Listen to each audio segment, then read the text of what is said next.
పాకిస్తాన్ జైల్లో ఉన్న ఆ దేశ మాజీ ప్రధానమంత్రి పాకిస్తాన్ తెహ్రీక్ ఏ ఇన్సాఫ్ అధినేత ఇమ్రాన్ ఖాన్ ను ఎట్టకేలకు హాస్పిటల్కి తరలించారు.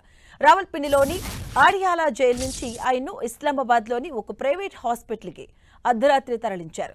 ఆయన ఆరోగ్య పరిస్థితి క్షీణిస్తుందన్న ఆందోళన నేపథ్యంలో పాకిస్తాన్ సుప్రీంకోర్టు జారీ చేసిన ఆదేశాల మేరకు అధికారులు ఈ చర్యలు చేపట్టారు.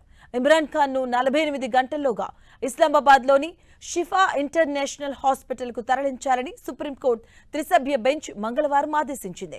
దీనిని వ్యతిరేకిస్తూ ప్రభుత్వం రివ్యూ పిటిషన్ వేసినప్పటికీ తాజాగా అర్ధరాత్రి దాటిన తర్వాత భారీ భద్రత మధ్య ఆయన్ను హాస్పిటల్కి చేర్చారు.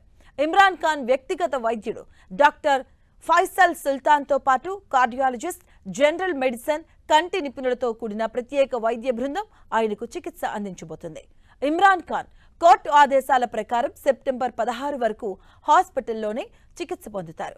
2023 ఆగస్టులో ఆయన జైలుకు వెళ్లిన తర్వాత అత్యధిక కాలం జైలు వెలుపల ఉండటం ఇదే తొలిసారి.